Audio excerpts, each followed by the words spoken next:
headbutt Lex's nose. As I break, pulling that head off. Shit's coming off. What's up guys, and welcome to a brand new series. If you've been following me recently, you'll know I'm getting back into that fight life, that's fight training style, where we're bringing back that functionality, explosiveness, and still building muscle and a good physique. But I thought, if we're going to take all this information and put it into a gym, isn't there a real life way we can use this? And there is, that we're able to adapt some of this to self-defense. So I'm bringing in a co-host for this series. Welcome to the little screen, Scott Harvey. Hello. AKA Hazard Harvey. Who is a MMA athlete going pro this year. Yes, that's the plan, You are fighting with who? I'm fighting with SBJ in Charlestown. Trained here for approximately 8 years, and I'm going to take you through some self-defense stuff today to help keep you safe on the streets. First, what we're going to do is we're going to take you through some of the most common ways that you might find yourself in an aggressive situation, when you find yourself in a confrontational scenario. And we're going to give you two variations. We're going to give you the break and escape and the break and batter. So one of the most common things that we see in a lot of street fights is going to be the shirt grab. He's stepping on my testosterone-fueled beardness, and I'm like, alright, fucker, I'm having you. Don't know why I went London and that. I had a good grip, and it's a standing on this, isn't it? Thinking we're going to pull you about. Yeah. So you've got to make sure you deal with this grip really early. Again, especially Lex is a pretty big guy, so I don't want him hanging on to me here for too long and swinging me around. So I'm going to have to get rid of that grip nice and early. First thing I'm going to look to do is I'm going to make sure that I take my right hand, pop it on top of his hand, okay? Really important here that I catch at the baby finger, okay? It's the weakest part of the grip. So I'm going to catch the hand and reach over. I'm going to peel this hand over. As I peel over, I just turn my shoulder in the direction of his arm.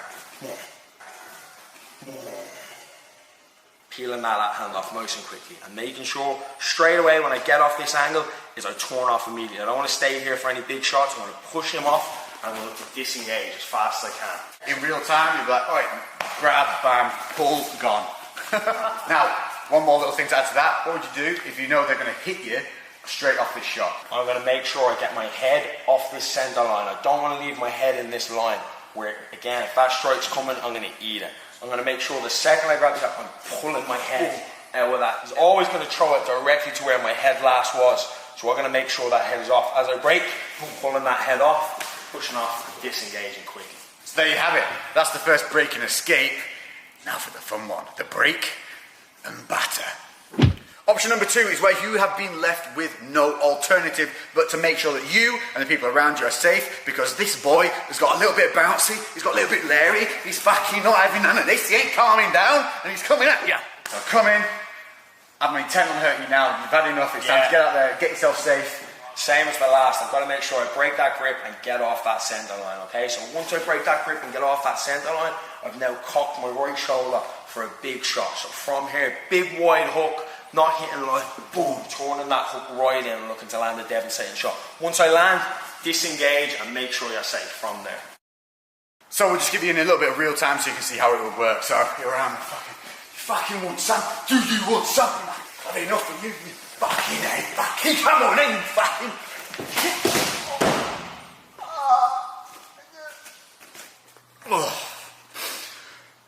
Okay, so common thing number 2 would be what is commonly seen. Your fucking throat grab. So we've seen it, we've all seen it, you've come in and they've grabbed your throat. And immediately a lot of people here will panic, you'll just see them pull this face. What's your solution? So, yeah, you're going to find a lot of work trying to reach in at that wrist and trying to fight at the hand here. It's an awful lot of work. We need to get out of here quick. We can't afford to be panicking around and flapping. Immediately, right hand comes over at the crook of the elbow, left hand supports. I'm going to snap down and step back at the same time. Oh, disengage. Body weight, hips down, body through, boom. So you're stepping back, weight down. Snap. I'll grip quite tight there. You can see you've got nice and red. And I'm going to hold no chance. No chance. You need to remember as well, on a grip like that on the neck, it's not really much of a grip. There's nothing on the back holding my neck, and I can always go backwards. It's more of a squeeze. Okay, it's just slightly uncomfortable. All you've got to do, arm straight over the crook of the elbow, support it with my left hand, and snap down violently. If I'm here, I'm just not making sure you're off balancing. So there's your break and escape. Break and batter. Again, got a bit lowery. I'm definitely going to cause you some problems here. So I've come in, grab that throat, and you got to just make sure you're safe. Now put an end to this idiot. I'm going to make sure, again, same thing, right hand over the top. I'm going to snap down fast and hard. Snap. From here, left hand on the head, and I'm going to spike that big right knee. Anywhere on that snap, boom, straight up that middle line, okay? Once from there, disengage, okay? So you're just looking to land that knee, biggest side and the biggest mass you can see. It's a shot tactic. It's a shot, like I was saying, you've got to land a big, hard shot. There's no point in flapping around here again with light shots, nothing that's going to be significant. You've got to make sure that you're safe. So you're going to snap down in, because I'm coming for your throat, so I have intent, you know, at this point, to cause you harm. So in real time, so you guys can see what it will be like. Alright. Do you want some? Do you want some?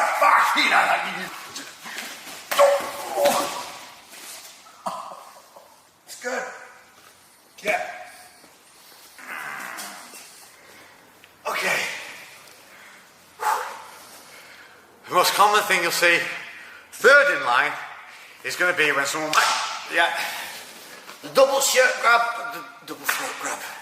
So the double or the double, we've got double shirt, double throat. Now we're going to show you it from the double throat because this is the most confrontational side of it. Here we're a little bit safer, we're not actually having any physical harm at this point. If there's hands on the throat, it's a little bit immediate danger. Yeah, most definitely trying to get out of here, okay? So the second they've got those two hands on the neck, it's going to be very hard to fight two hands at once. Yeah, I've got a good grip now. There is more of a grip on this. Yeah, definitely. And if he's big, he's going to crush our neck here pretty quickly, okay? So we've got to make sure that I bring both my hands on the inside to widen this grip. It's strong when it's together. Bringing it in and punching those hands in. From here, I'm going to push on Lex's chest, but as I push, he's going to go back. I have to make sure that I slide back as well, okay? So I don't want to stay here and punch in and try to push him and he stays there. He's solid. I'm going to make sure, punch in and push out as well. So that's the, you know, nice break and escape. Breaking bad. So in, so as he got to put it down again, he's got a bit Lowry, he's come at you. Same thing. Punching inside, breaking that grip, okay? From here, we're going to take a double tie clinch, two hands on the neck, okay? From here, I'm going to look to headbutt Lex's nose. I'm making sure that I headbutt with this top part, that comb over part of my hair, lowering myself, driving straight into the nose. I pull his head onto the headbutt, driving it, okay? Little things to note on that tie clinch. As you come around the back of the head, you're going to have one hand on the back, the other one's going to wrap over and on the top of that, and you're going to push your elbows into their chest. That gives you that real leverage, and you're really doing very little work at that point, so it's really pulling that head in. What we don't want to see is when we've got that clinch, is a wind up, and then come back in, because during that wind up, one, we're losing that tension we have here, where we've got control, and two, I'm opening myself up for that boom. So, in real time, what it would look like.